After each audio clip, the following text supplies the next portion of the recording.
भगवान बाबा अपने दिव्य उद्बोधनों में संदर्भ को अत्यंत प्रभावपूर्ण करने और दार्शनिक तथ्यों को सरल बनाने के उद्देश्य से छोटी छोटी कहानियां सुनाते रहते हैं।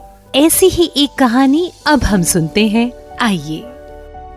अंतर्दृष्टि और बाह्य दृष्टि। एक बार महाराजा जनक ने एक महान पंडित सभा का आयोजन किया। उस सभा में बड़े बड़े विद्वान पंडित उपस्थित हुए।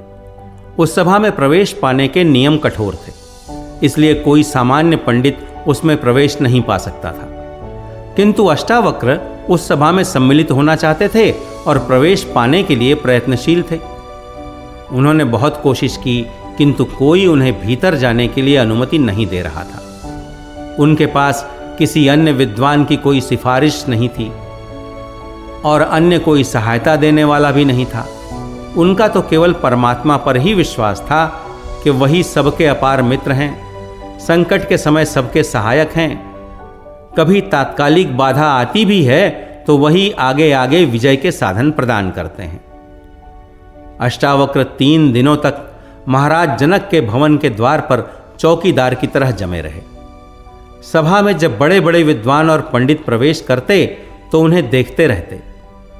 इतने लोगों को जब इस विशाल सभा में जाने का अवसर मिला है तो मुझे भी अवश्य प्रवेश मिलेगा, ऐसा विश्वास अष्टावक्र के भीतर जागृत हो गया। अंततो गत्वा एक पंडित ने अष्टावक्र की स्थिति जानकर महाराज जनक को अवगत किया। अष्टावक्र वृद्ध नहीं थे, उनके अनुभव के संबंध में भी कुछ कहा नहीं जा सकता था। इतना समय भी नहीं था कि इस बारे में किसी से कहीं से कुछ ज्ञात किया जा सके। तब महाराजा जनक ने अपने विवेक से अष्टावक्र को सभा में प्रवेश के लिए अनुमति प्रदान कर दी। सभा प्रारंभ हुई। सभा की कार्यवाही बड़ी गंभीरता के साथ पवित्र वातावरण में चल रही थी। महाराज जनक अपने आसन पर विराजमान थे। उसी समय अष्टावक्र ने सभा में प्रवेश किया।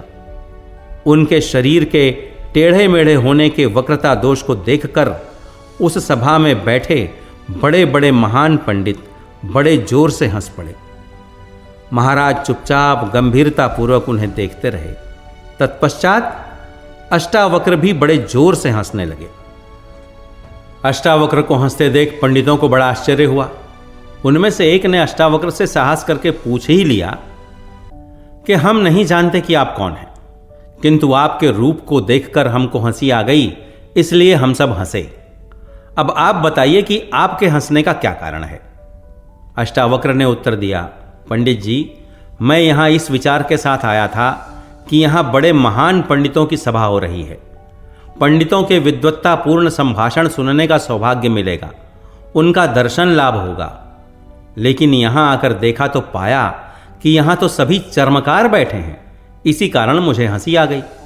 ओहो, अष्टावक्र की बात सुनकर सभी पंडित जन बहुत कुपित हो उठे और बोले, हमें चर्मकार कहकर हमारा बड़ा अपमान किया है, जो असह्य और अक्षम्य है। अष्टावक्र ने कहा, मैंने आप लोगों के व्यवहार को देखकर ही चर्मकार शब्द का उपयोग किया है। किसी के चर्म के मर्म को जो जानता है वह चर्मकार होता है, यह आप सब जानते हैं। आप सब ने मेरे चर्म को देखा, उसके दोष को पहचाना और हंसे। आप सब चर्म वासना से ग्रस्त हैं।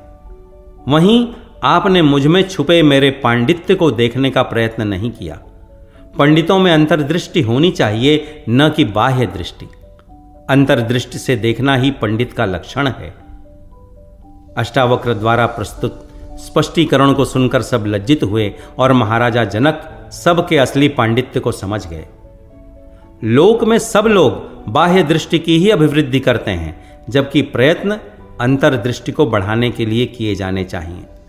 कुछ लोग शारीरिक सौंदर्य तथा शक्ति सामर्थ्य पर अधिक विश्वास रखते हैं। वे सोचते हैं कि हम उनके आधार पर ही बड़े हैं, किंतु भगवान बाहरी बातों को नहीं देखते।